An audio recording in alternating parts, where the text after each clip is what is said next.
Ciencia. En su texto Las incertidumbres del saber, Immanuel Wallerstein narra cómo antes de 1850 la ciencia y la filosofía caminaban juntas. Sin embargo, se separaron tras un descubrimiento central, la distinción entre lo verdadero y el bien. La ciencia decidió entonces acotar su labor y se atribuyó el monopolio de la búsqueda de la verdad, dejando a la filosofía y a las humanidades la tarea de definir lo que es bueno y lo que es bello. Pero los avances tecnológicos han cambiado las reglas del juego. Hoy, la ciencia y la tecnología se entrelazan en una nueva forma de entender el mundo, la tecnociencia. Canal 44 nos lo cuenta.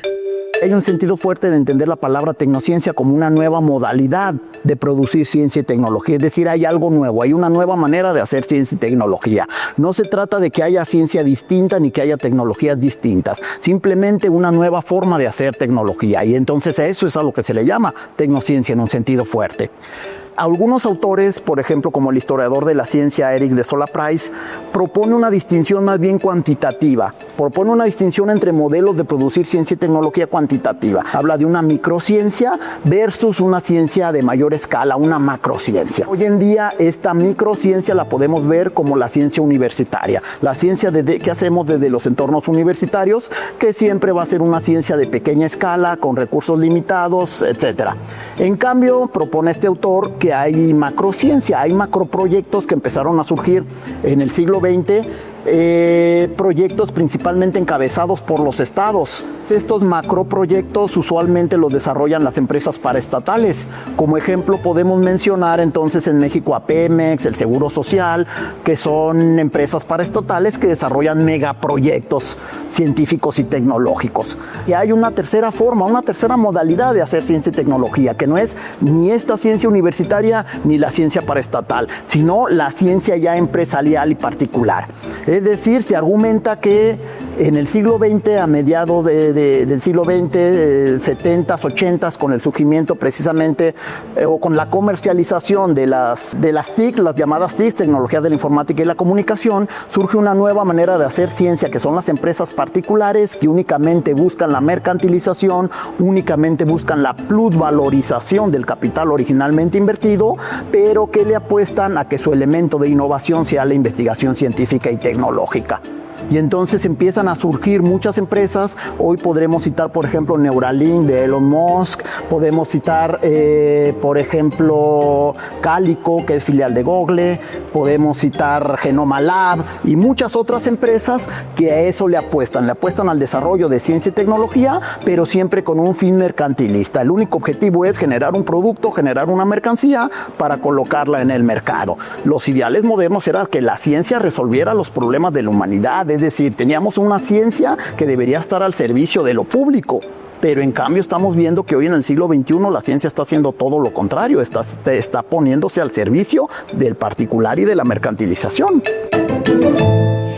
Nuestro sistema alimentario define el futuro del planeta. La forma en que cultivamos puede frenar el cambio climático o acelerarlo. El equilibrio entre abundancia y sequía está realmente en nuestras manos. Entremos en detalle. El programa de Biología Aplicada de la Universidad Surcolombiana, a través del Semillero de Investigación, Biodiversidad y Agroconservación, AgroCon, adelanta trabajos investigativos sobre la biodiversidad del territorio huilense, especialmente en reptiles y anfibios. El docente Edgar Andrés Bernal Castro, coordinador del semillero AgroCon, informa sobre las actividades investigativas de las que se ocupan.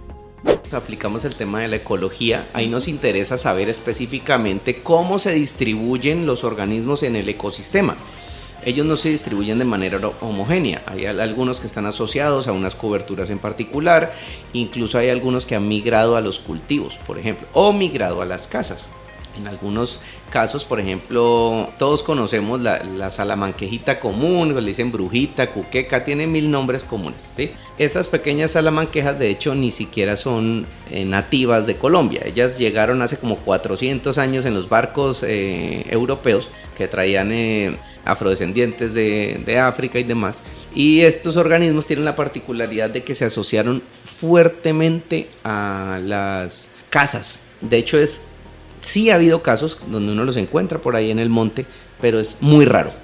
Ni siquiera en las fincas más prístinas, así con los bosques más bonitos, no, ellas están fuertemente asociadas a las casas, ¿sí?